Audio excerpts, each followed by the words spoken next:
All right, we're recording. So, welcome. I have today the legendary Scott Jackson. How you doing, sir? Yeah, very well, thank you. You okay? Yeah, I'm good. I'm good. I've got one very important question to kick it off. Quite a serious question, actually. Okay. What is it about pizza, man? I don't think that even needs an answer. Pizza is pizza. Pizza is life. How long is this? Is this an obsession? Is this a culinary kind of endeavor, or? I don't know. Pizza's just great. There's nothing better than pizza. I think it's the best thing. I mean, I am heading that way. Yeah, I am heading that way. I've had a few recently over lockdown, and I think just the freedom of lockdown has kind of brought me more into the pizza world. And That's it. You can get carried away, so be careful. yeah, absolutely. But yeah, welcome, guys. You're listening to Parkour Coach Companion. So hopefully you're listening to this on Spotify or you are watching on YouTube. And I think this is number 6 off the back of the last one, which is with Kasturi Torquia from S. Have you heard of those guys? I have, yes. I know them well. Yeah. So have you had much interaction with them, or? Not for a while. They've come down. They came down to the project before, and that was pretty good. We shared some ideas, and they stayed down at mine and stuff. Yeah, it was good. Hmm. Yeah, they seem to be growing steadily from my kind of limited knowledge. They seem to be growing steadily and kind of offering a bit of a different type of coaching. I don't know whether you know much about what they do, or. I mean, I listened to the podcast the other day, so yeah, it was quite interesting because yeah, I've never really been totally clear on what it is they do and stuff. But yes, that certainly sounds interesting. Yeah, man.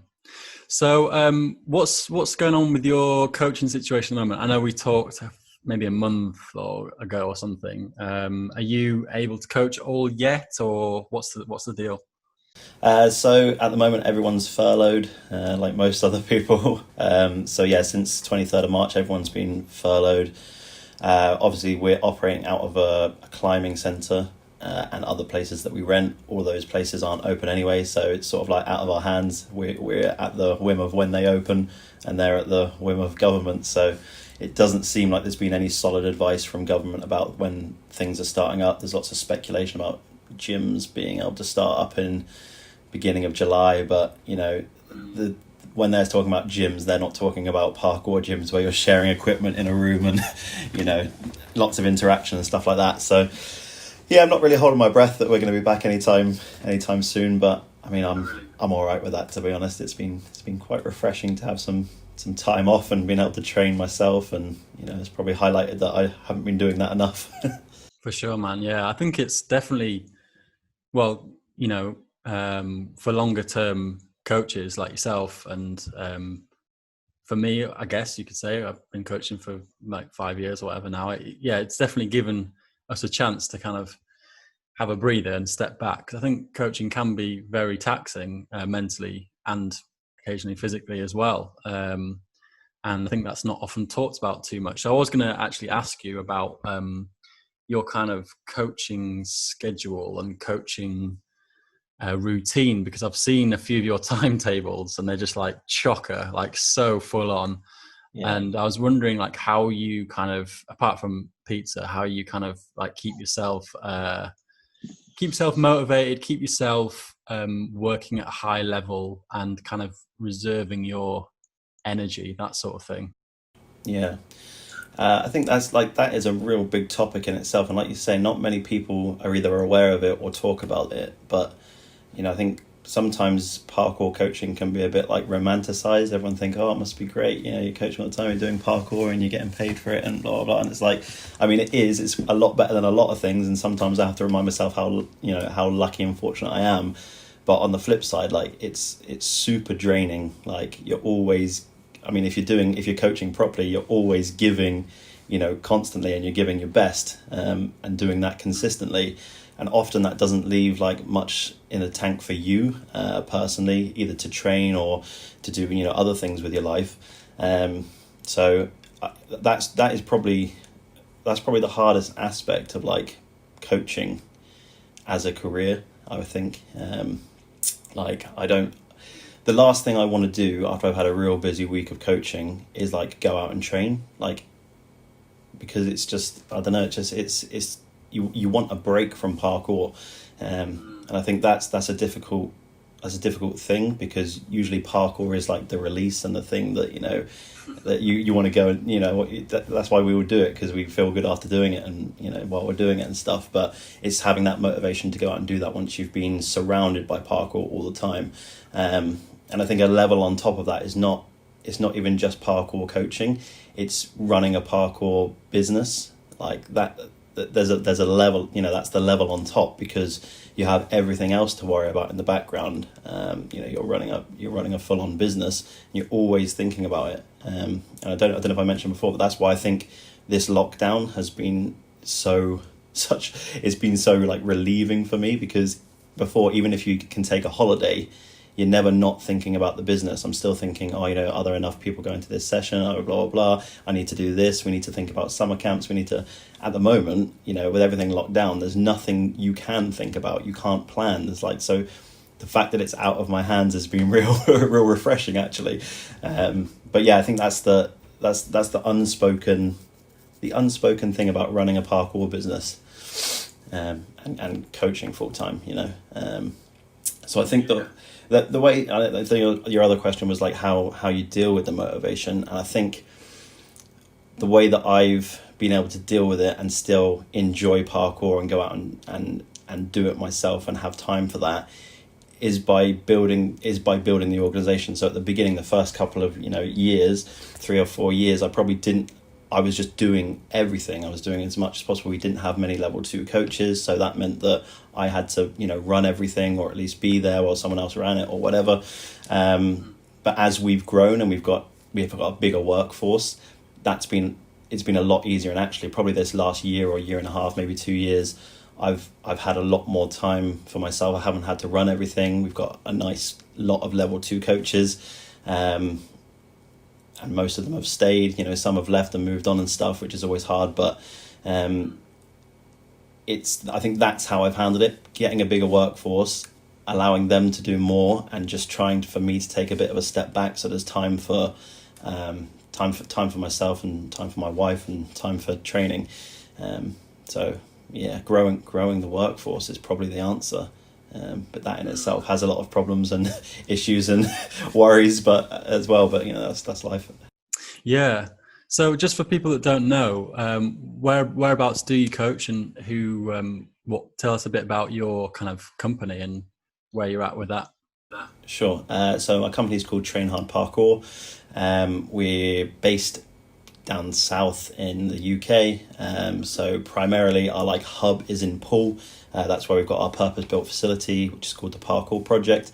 That is within a massive shopping centre, which has like a climbing centre, and then we rent like a big three squash courts, a big space in there, that we've built a facility in. So that's like our main hub, and then we have like 3 other places that we coach out of. So we have in Bournemouth, we run sessions at Pavilion Dance Southwest, which is like a dance studio with movable equipment in.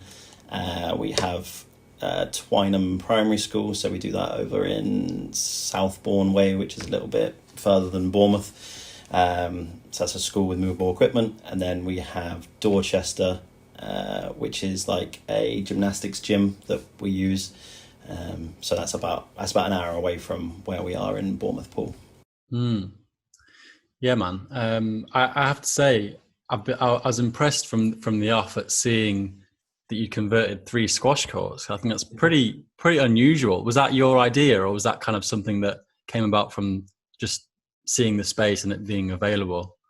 Yeah, it was pretty much that. We like went in. We wanted to expand to Poole, basically. My business partner were thinking, like, you know, Poole is an untapped area. We want to try and expand, maybe just rent somewhere like we were doing with everywhere else. So we were tipped off, I think, by one of my chiropractic tutors randomly knew that we were looking for a space, and he was climbing over at that place. So he told us that was available and you could maybe rent it. So we went there, and then the guy just basically said, like, it's this much per square foot. And we were just like, that's a really weird way of like renting a space to say by square foot. And then suddenly we clocked on that he's saying, oh, you could actually just like rent and like build in the space and have it permanently. So we didn't even go over there looking for a facility. He just said that, and we were like, oh shit, we should probably do that. So we looked at the space, and it was just a tiny little dance studio that they had. And we were just going to go, yeah, let's go with that and just build what we can in there. Then the CrossFitters who are like in there as well, they were going to have the space that we have now. But because it's weird, it's a bit like a floating box, like underneath our floor is like nothing. So them dropping weights and shit like that, they weren't really happy with. So they decided to move into a different space, which made that space available. And we walked in, and you know the roof is super high, and we were just like, shit, this is what we need. Like, you know, that's the problem with a lot of spaces, you can't build up. But this was a nice, you know, a fairly small space as parkour facilities go, but nice and high. So we just immediately said, yeah, we'll take it. It was the, you know, same price per square foot, really reasonable. Then we just jumped in and started dismantling the squash courts pretty damn quick, but squash court glass is very heavy. Yeah. Well, was there no kind of backlash or anything from the squash users or anything, or? So no, because the leisure centre that the climbing centre is in was disused for about 5 or 10 years before. So the climbing centre basically got a lease on the whole leisure centre, and then was just renting out rooms. So it wasn't used anyway. It hasn't been for years. So it's quite nice to make sure it is being used. But we do get quite a few parents coming and saying, "Oh, I used to play squash here," and so it's quite good. Well, I think from what I've seen, I mean, I've still yet to get down there. I think there's plenty of people who know about it, and I think part of that is just how unusual it is. But from what I've seen, the setup is so, like you say, with the height, it's so cool, like being able to kind of add these unique elements, because, you know, a lot of parkour gyms have regular setups, you know, vaults, rails, bars, but you guys have kind of elevated things. And I think there's definitely been a lot of pretty legendary people that have come through that place, and I'm sure the obstacles have lent to a lot of imagination, a lot of creativity. But yeah, I wanted to talk to you a bit about, you know, we've got Soul Destroyer coming around the corner. I'm not sure when the exact date is, but Giles said June, and we're on the 20th, so I'm not sure Giles knows the exact date. Yeah, he seems to be a very busy man on the edit. But yeah, with the lads from Motus and Brewman, would you say that they kind of were under your wing for the start of their kind of journey into parkour? Yeah, I mean, I was trying to think about this. I'm pretty sure like both Luke and Max started in my sessions at Pavilion Dance Southwest, so the little dance studio space that I coached out of originally. I don't know whether they were training a little bit before that outside themselves. I think maybe they were, and then they found out about my sessions or something, and then they came to them. I can't even remember how many years ago that is. Probably maybe 6 or 7 years ago. I don't know. But yeah, they certainly started in those sessions, and they were like in one of my what we call like an advanced class or something at the time, and there was probably about maybe 6 or 7 guys who were all in that session, all really, really, you know, talented movers, and we used that advanced session for me to basically set like just ridiculously horrible challenges. I look back at some of the videos and I just think, God, these switches are so unsafe, but they were, you know, you got so much for them, like angled rails and weird stuff, people double conging these rails in stupid positions and blaring out death metal music while people did obstacle course runs without seeing the obstacles first. They would just turn around and sprint. We did some real crazy challenges, but that was like the fun part of having the advanced session. They were all really capable movers, so we could push the boundaries a bit with stuff like that, which was quite fun thinking about it. And so was there, I mean, they're extremely talented individuals. I imagine you caught on to this potential, this talent quite early. How did you feel like you had to kind of push them? Did you realize that there was something there with them? Yeah, I think with a lot of people in that advanced class that we were that was going on. Like you could just tell there was something about them that you knew they were going to be just really competent movers. And it's not just Max and Luke, you know, like there were people in that class that were coaches for Train Hard for a long time, and you would never hear of them. You wouldn't know who they were. Like Ellis and Finn were two of my, you know, real great coaches.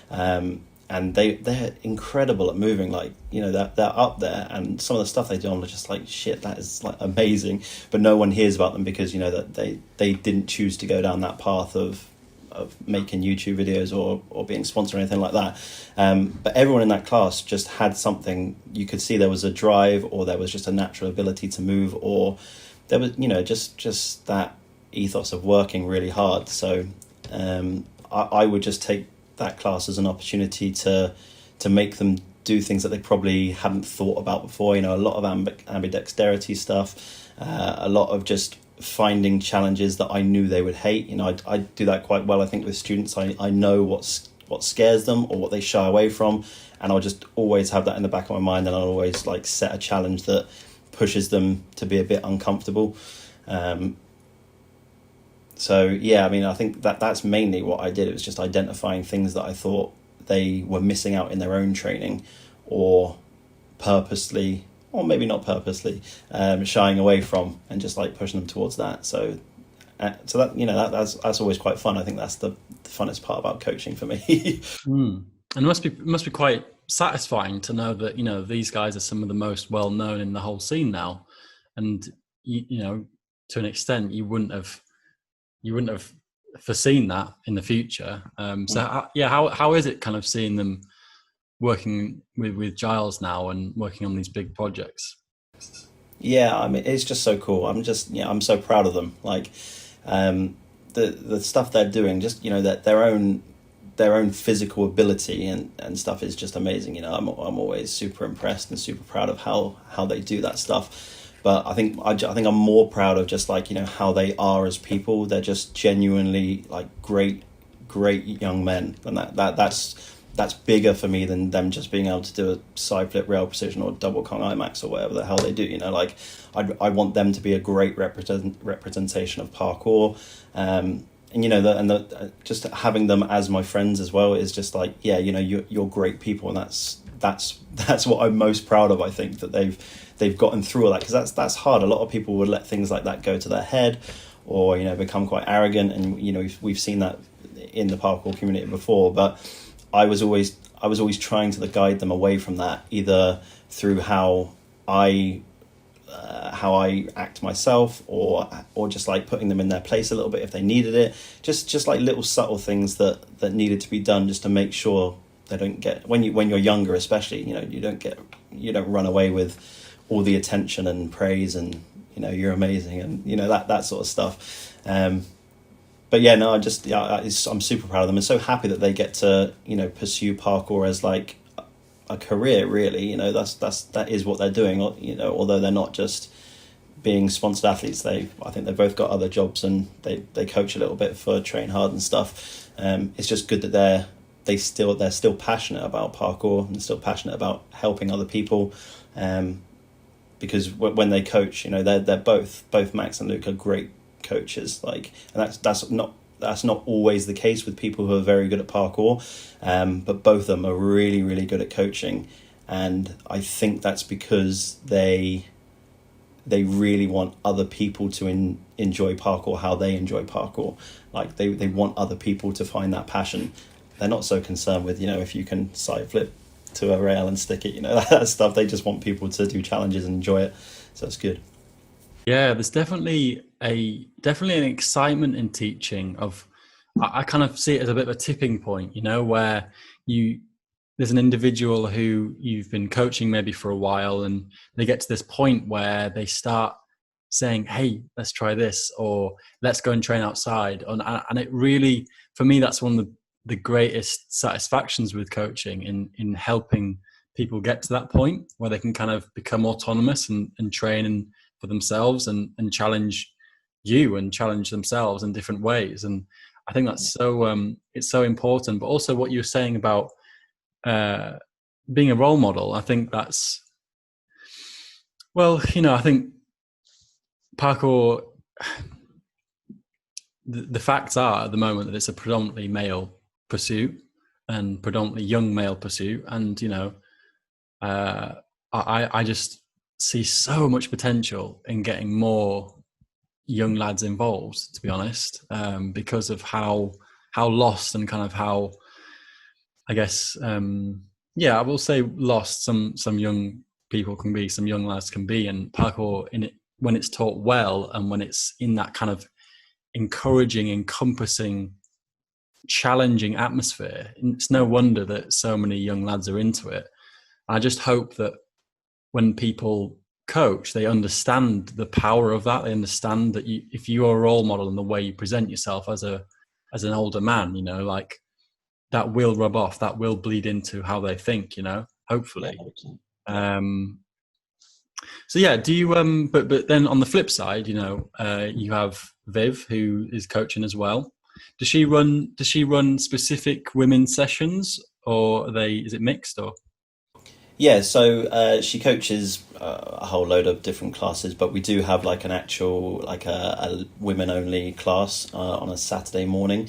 So she will effectively lead that class. She lesson plans it, she delivers it.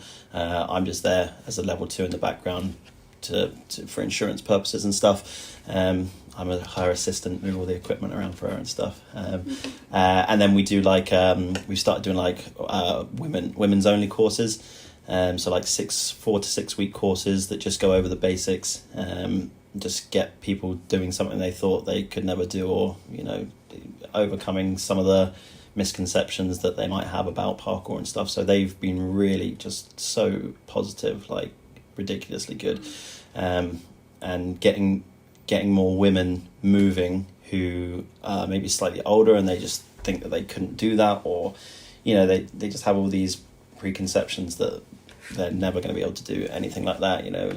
Every single session we say this is what we're looking at as the end result, and they're like, oh god, no way, and then by the end they're all doing it and they're loving it and they're proud of themselves, and that, for me, that's like the most fulfilling thing. I think I personally now prefer working with like the older populations rather than lots of the kids classes, because I just feel like I get more out of seeing those people who are convinced they can't do it, like being able to do it, and just seeing how they grow and change over time. Like, so I think I enjoy that a bit more than the kids sessions, which I always used to, that was what I did for the first however many years of coaching. It was primarily all children's classes, but now I've got other people to do them.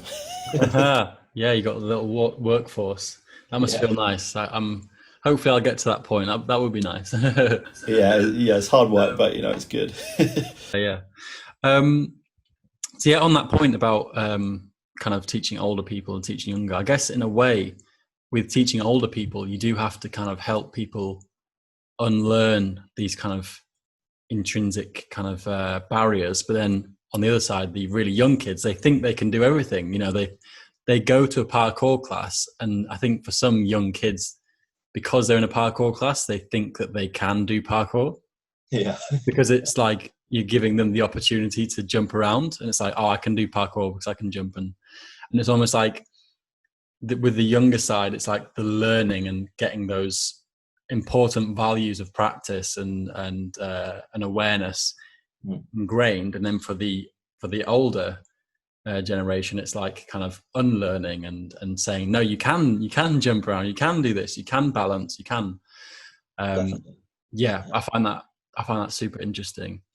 So has Viv had any kind of involvement with national or international kind of women's gatherings and movements and things like that? Yeah, I think she's been to a couple of the women in parkour sort of events that PK Gens have done. I think she's been to a couple of them. But to be honest, like, it's only been recently that she's been doing a lot more coaching, because she had like other jobs before, like full-time working elsewhere, and then just coaching on the weekends and stuff. And it's only been recently that we've sort of we've brought her on part-time coaching, and then she has a part-time job elsewhere. So there's not been an awful lot of time for her to do that stuff. Like it's so busy running the facility and things. Whereas, you know, like maybe you want to go to a weekend away to do the women's thing. Well, our Saturdays are just utterly, you know, ridiculously packed with sessions in 3 different areas. So it's very hard for like us to get away and do that stuff. But yeah, she's been involved in some stuff, but I don't know, maybe it's like me, I'm not that involved in a lot of stuff that goes on around the country. I'm quite insular down here, and I just don't go anywhere from down south, and that's the way I've just always been, really. I did, you know, even back in the day, I didn't particularly travel and go to jams. Like once in a blue moon maybe I would, but so maybe it's partly because I don't travel much that she doesn't travel much. Yeah.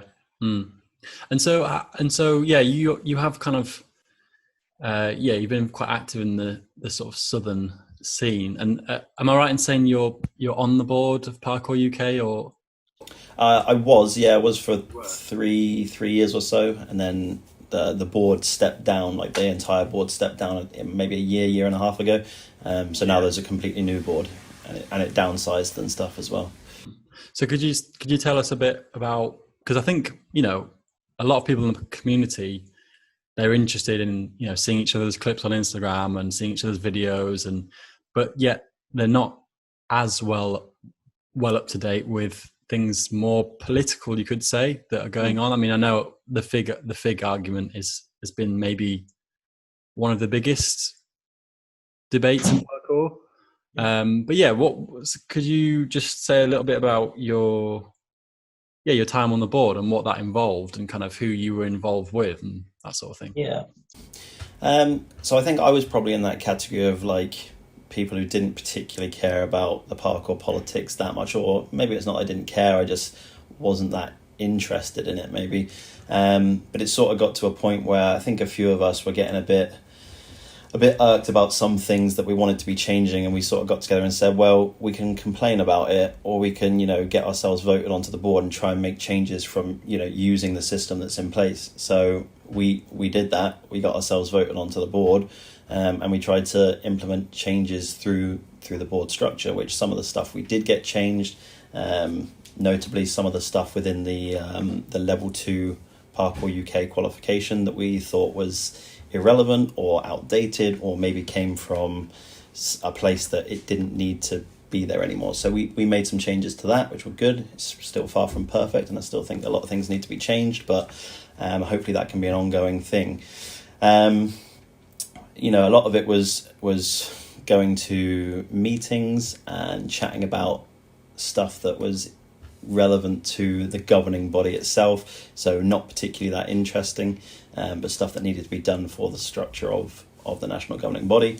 And there, you know, there was some stuff that affected the actual, you know, the community, but, you know, a lot of it was, I guess a lot of it was more like about the coaching workforce and stuff like that, which is often what I hear from the community, you know, like Parkour UK is really only for the coaching organisations and stuff like that.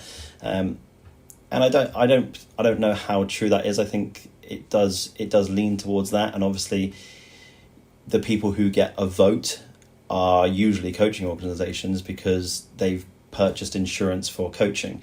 You can only get a vote by becoming a member, and no one wants to pay like extra money to just become a member to get a vote. Although that is, you know, generally how these systems work. But it's something that, you know, when I was on the board, I was trying to say, I think what we need to do is do like an attitudes towards Parkour UK survey of the wider community, because I think maybe some of the people within Parkour UK at the upper levels didn't quite understand how they were viewed, or how the wider community viewed Parkour UK.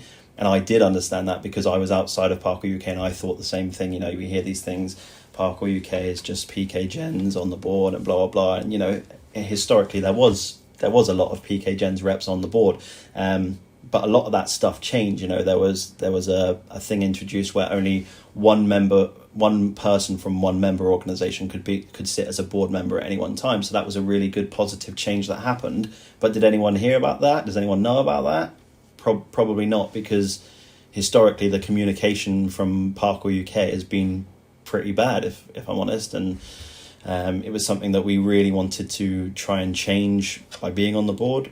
And I don't think we were able to do that because of certain things and personalities that I probably won't go into in any detail. But suffice to say, I think I've said in the last couple of weeks that I think now is a turning point for Parkour UK, and people have asked why, and I just think because of the changes in roles that have happened, and I think there's been an acceptance that from Parkour UK that they need to do something about the lack of communication and how they are maybe perceived by the wider community. I don't know if you saw, but yesterday night there was a post put up by Parkour UK, an open letter about how they want to have more dialogue with the wider community, and not just the coaching workforces, everyone who's doing parkour and is part of the community. So I think that's really positive. I just now hope that the actual parkour community that isn't the coaching community engages with that, so that maybe we can move forward and Parkour UK can be seen to be doing something positive, because they have done positive things. I just don't think it's been communicated the best way that it could have been. Yeah, I guess it's difficult. The parkour community is kind of like a meritocracy in a way that people's attention is focused on who's good, and I guess that can be detrimental when it comes to governing bodies, because you don't see Parkour UK 2019 showreel. You know what I mean? Like, it's not. Yeah. There's no demonstration of ability, or that is interesting, and I think that I need to read that letter. Actually, I saw Kasturi shared it the other day.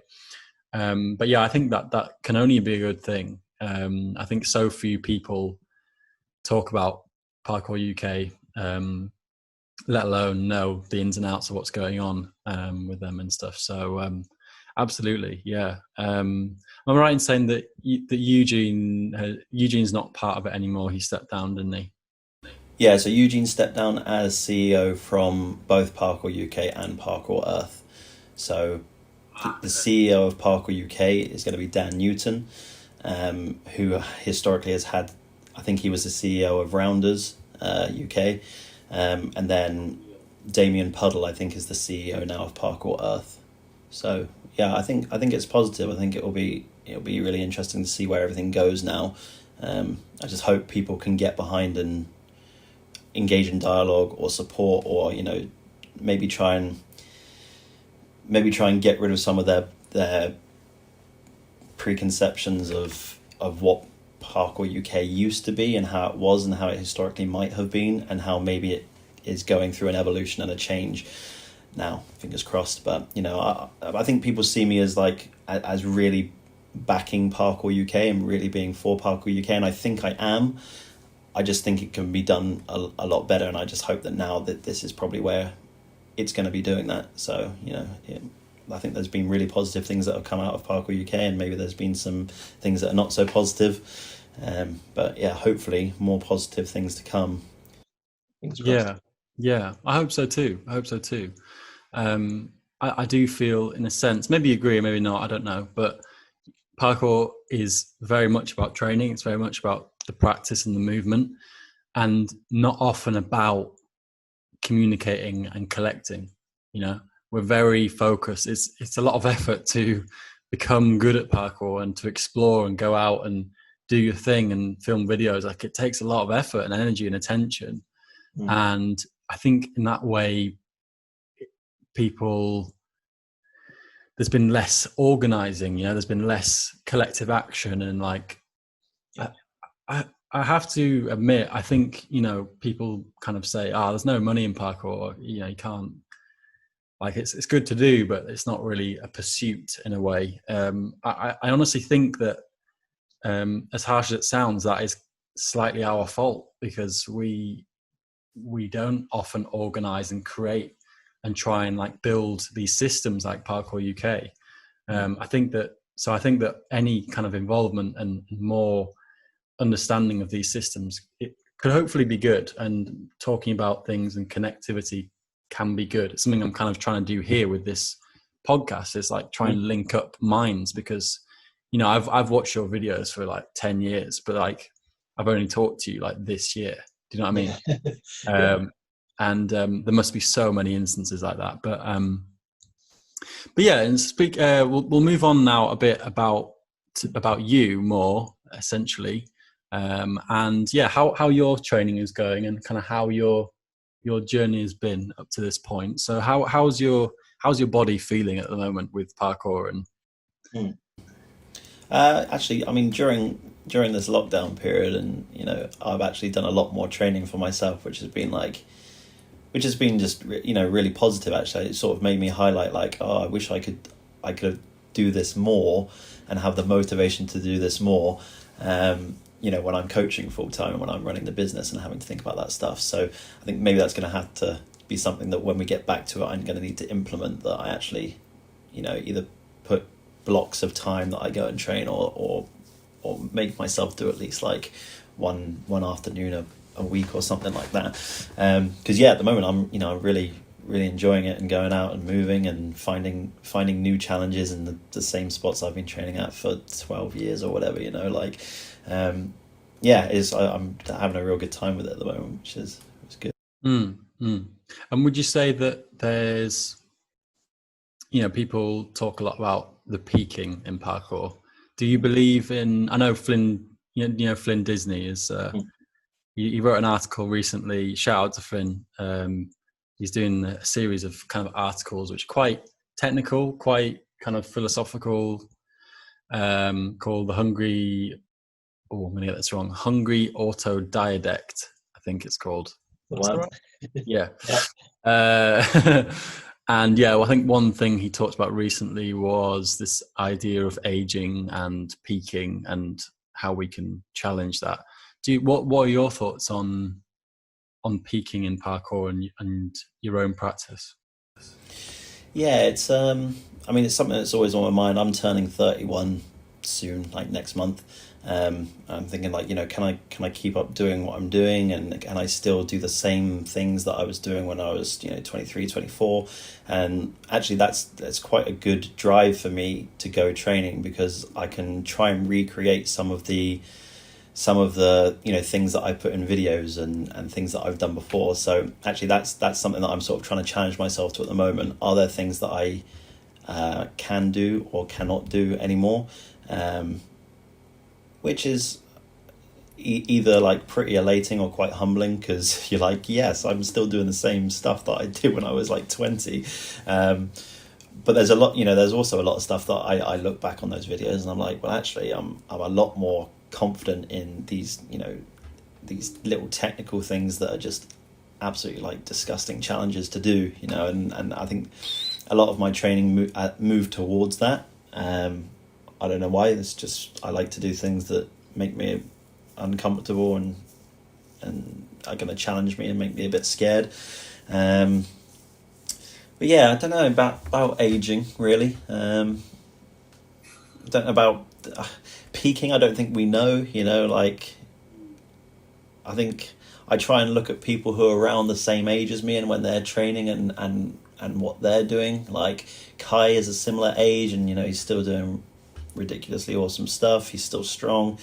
I look at some of the people who are even older than me, people like Chris Keithley, Brad Wenders, those guys. They're still training, they're still doing great stuff, and they're sort of getting towards the late 30s. And so I just think I sort of try not to overthink it. I'm just going to keep going. Like if I just go out every day and jump around and find some challenges, I'll just keep doing that until I can't do that anymore. But I sort of don't see why I wouldn't be able to do that anymore. Like, yeah, there's going to be some things like I look at now, I'm like, why the hell was I ever thinking of doing that like ridiculous dive con? Like my wrists would literally just die if I did that now.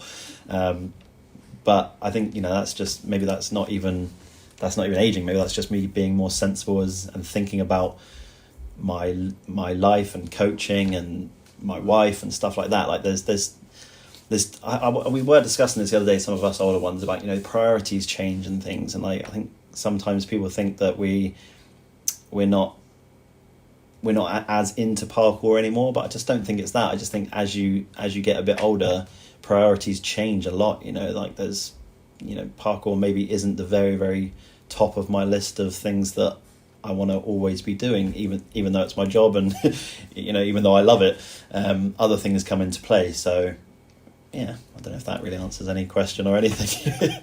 There definitely seems to be, if you allow it, if you carry on practicing, there's a maturation of your mental ability. I definitely feel that, and I think maybe that's not talked about as much because people are very concerned with the physical. Am I going to get old? My knee's going to run out of juice? That sort of thing.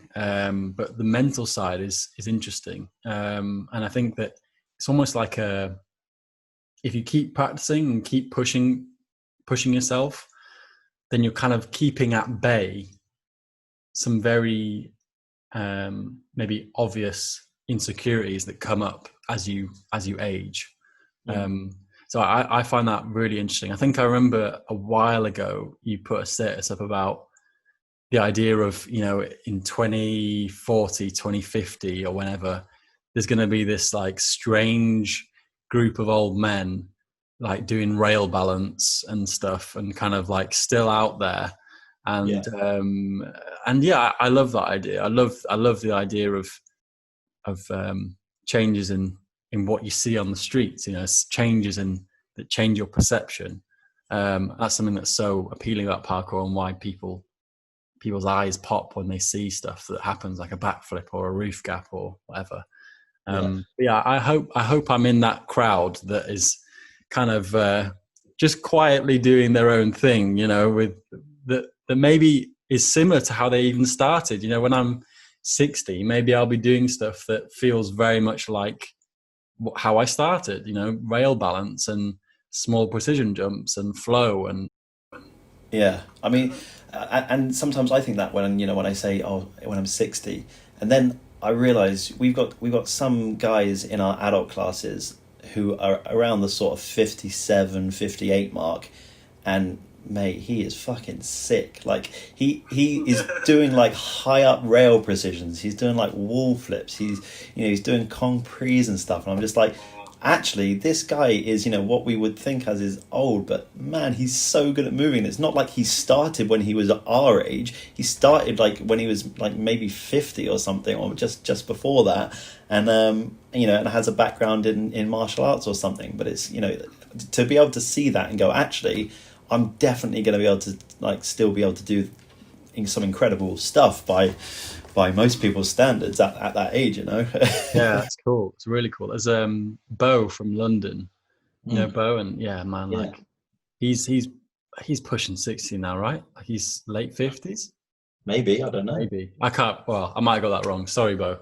But like I've seen his training with like Greg Ennis and Tom Mackey and stuff, and damn, like he's doing massive layout backs in like off really high stuff into sand, and it's killing it, and it's great. It's so great to see. I really hope there is this strange little community of older men and women, of course, doing parkour, hobbling around. And I was going to ask you kind of who are the people you look up to, and maybe coach or otherwise, that have kind of helped you along your journey? Who are the people that have inspired you? I guess they've changed quite a lot over the years. In the very beginning, it was obviously Daniel Alabaka, as it was for every single person who has ever done parkour at that time, because he was just incredible, still is incredible. I would say at the beginning, Tim Sheaf was a massive inspiration. Like some of his old videos of double conging rails and stuff were awesome.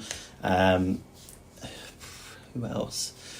It's really hard to think back like to the very early days, but I would say those two, Philly D, obviously, you know, Barefoot Them Foolish Blappums and whatever, those videos were just like, you know, ridiculous and awesome.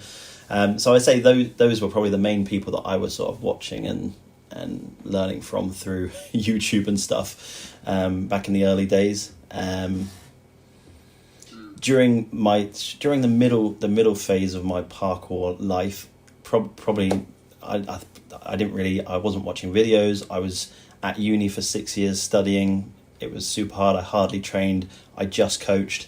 So for, you know, a lot of that time, it wasn't, my inspirations weren't anyone out doing parkour really. It was probably the people I was coaching. That was a time when I was coaching Ellis, Finn, Max, Luke, all those guys, a lot of them that coach for me now and stuff. So they were probably, in a way, they were probably the inspirations, because I was, you know, maybe vicariously doing parkour through them when I wasn't doing so much and I was studying all the time. And then now probably I still don't really watch many YouTube videos. I keep up with some of the stuff to try and, you know, see what's going on within the community, the new teams and, you know, stuff like that. But I think now the inspiration is probably like the group of coaches that I speak to the most. So that we, you know, there's quite a lot of us who are running parkour organizations, and especially over lockdown, it's been like a real source of like strength, I suppose, like being able to chat to other people who are going through the same thing, how they're running their businesses, the challenges they're having to overcome. I sort of wish more people could see that side of running parkour organizations, because you know it's ups and downs, and you know people are having really hard times, things happen with their facilities, and you know all of that stuff, and coaches leaving, or you know whatever. So it's that's probably I guess that probably is my inspiration, that group at the moment. Movement wise, I don't feel like I almost don't feel like I need inspiration for moving. I just go out and just move, you know. I'd be my own inspiration, maybe, I don't know. Just sure. Go out, find challenges. That's pretty much my ethos. And briefly, I know I won't keep you all day, but I know you're well studied and very passionate about chiropractic, and I was wondering, you know, that I know so little about this, but I know vaguely that one of the central ideas is that the body has intelligence, and that the body, you see this through healing and see this through different processes. Do you feel that, do you think that parkour kind of, because you were using your body a lot, that kind of interested in you in going into chiropractic, or was it kind of the other way around, in that chiropractic helped you understand yourself and your own practice? Yeah, probably a bit of both, I'd say. Like chiropractic and parkour have so many parallels that I even started writing a blog on like the parallels between the two things, and you know, not just in their philosophies and their underlying ethos and that stuff, but even in like the professional aspect of you know, it trying to be destroyed by other professions, like, or it being taken over and changed into a different thing, i.e. FIG, you know, there's so many parallels that I really probably should get back on and do a blog like that, because it would be really interesting for me and maybe for other people. That sounds good, yeah. Yeah, so I'll probably do that at some point then. I'll hold me to it, I'll try to. But yeah, like you said, the central ideas of chiropractic, as I understand it, are, yes, there is an intelligence that runs the body and that knows what it's doing and can heal itself, basically. The other massive aspect of chiropractic is that it's all about adaptation. It's about the intelligence of the body and being able to adapt, you know, forces, matter, whatever, for constructive purposes. And, you know, just the word adaptation to the environment, you could be describing either thing, right? Like that, I think, sure. Yeah, and those two things, they work hand in hand. You know, it's about being able to express yourself, it's about being able to overcome and adapt to the environment. So they do work hand in hand. And I mean, the way I got into chiropractic was was, when I think about it, it was through parkour. I went to like a gymnastics place. We used to go on a Tuesday night and learn some stuff on the bar over the pit. It's like that was the place to go because that's the only place you could learn bar work without killing yourself. And I went there, and a guy came over to me and said, "Hello, Mr. Jackson," and I was like, "Oh, hi," and I recognized him, and he was a chiropractor that I had been to when I was a trampolinist, and I had gone there to see him because I had some back pain from trampolining, and one of the people I trampolined with was studying there, and that was years before, and just he came out of nowhere, and he was at that gym session for some reason. I don't know why he was at that gym session learning gymnastics, and he just said to me, it was a pretty strange thing about it. He just said, "Oh, if you teach me to backflip, I'll teach you about chiropractic." And I was like, all right, bit strange, bit weird, but I'll do it. Let's go for it. And we sort of met up a couple of times, and I taught him how to back summy, and he taught me about the principles of chiropractic and gave me a few books to read. And I was just like, and the more I read about chiropractic, I was just like, this really sort of it gels with how I see the universe, how I see life, how I see the body. It was a very positive message. It sort of gelled with the messages I was getting from parkour that I also gelled with. So and then from there I just pursued chiropractic. So I guess parkour sort of got me into that. Yeah, man, there's a lot to be explored. I found it fascinating what Kasturi was saying in the last podcast about the psychological side of parkour and how they're integrating therapy. Is chiropractic something that I know there's a lot to do with the spine and kind of adjustments and things. Is that something that you think about when you're coaching? Do you think about your students' posture and their poise and things like that within parkour? Do you think there are actually more effective ways of posturing yourself within parkour and positioning yourself? I mean, it definitely comes into play, and all that I learned through studying chiropractic and anatomy, physiology, and all that stuff. It's made me a better coach and understand things a lot more and know which things are probably more positive and potentially negative. I'm sure I implement that stuff within my coaching and looking after students and guiding them, and being able to advise them on certain injuries that are fairly common within parkour and stuff like that. So it's really useful in that way. I mean, I'm not a big believer in the body is, or the spine is weak, and you should never be in flexion and blah blah blah, and you shouldn't ever squat below 90 and all that. Those kind of things. I don't particularly just get on board with that. I think the body's intelligent.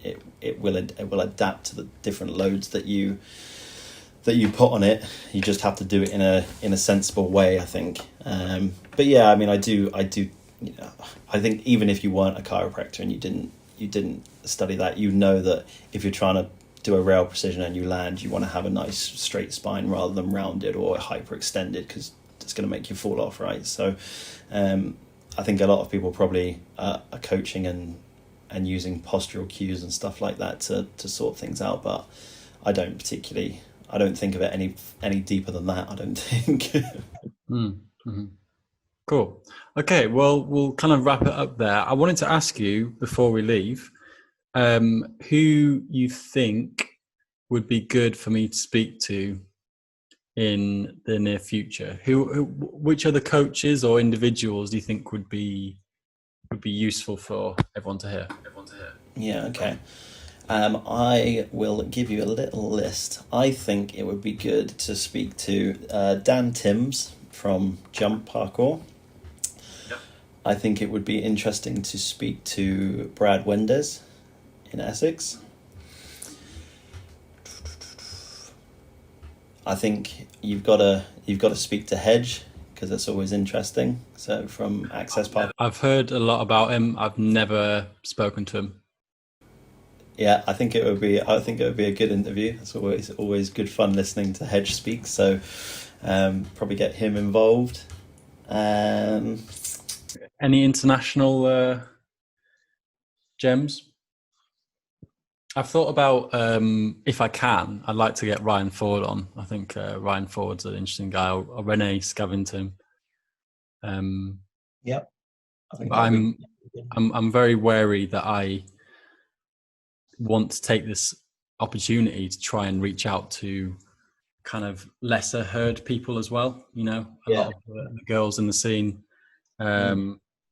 people from, you know, practicing in countries that we don't often see. I would love to kind of explore that area more as well, because they don't have as much of a voice within the scene, essentially, and it would be good to hear what they think as well. Yeah, I think that would be a really good idea. I mean, I'm not so clued up internationally about coaching, to be honest. Like like I said, I sort of stick in my bubble, and maybe that's a problem. But like, I more know what's going on in the UK rather than internationally. So it'd be good if you did some of them, because then I could listen in and and find out. Yeah. Well, also from your own little team, I actually did my level 2 with Finn and Ellis. Yeah, I think Ellis there. Finn, Ellis, and Leon, I think, were all the three that were on Leon, that. Yeah. I really rate Leon. He's so sick, ridiculous. It'd be interesting to hear from those guys. Yeah, that'd be cool, especially as all three of them have basically moved on from parkour coaching. So that would be quite interesting. So Leon moved up to Brighton, I think, to pursue his studies. So he's training a lot with Callum and those guys. Finn went travelling, as all parkour people seem to do, and then is now pursuing another career. And then Ellis, interestingly, is working for Pavilion Dance Southwest, where he began his parkour thing, but he's working as like an audio-visual person there, I think. But still comes to occasional like open sessions and stuff. We still train together, so that's really cool. But yeah, it would be interesting if you spoke to people like that who would have maybe like they've done the coaching thing and they've moved on for whatever reason. So yeah, that would be quite interesting, to be honest. Cool. All right, well, we'll end there. Thank you so much, Scott. I really appreciate your time. If you guys listening or watching want to know more about Scott, want to see what he's doing with Train Hard, then I'll put all the links down in the description or up in the description for Spotify, I think it is. But yeah, great stuff what you're doing, man. I've respected you for a long time, and keep moving, keep teaching, and hopefully, well, I say that's on every single podcast, but hopefully, we can train at some point.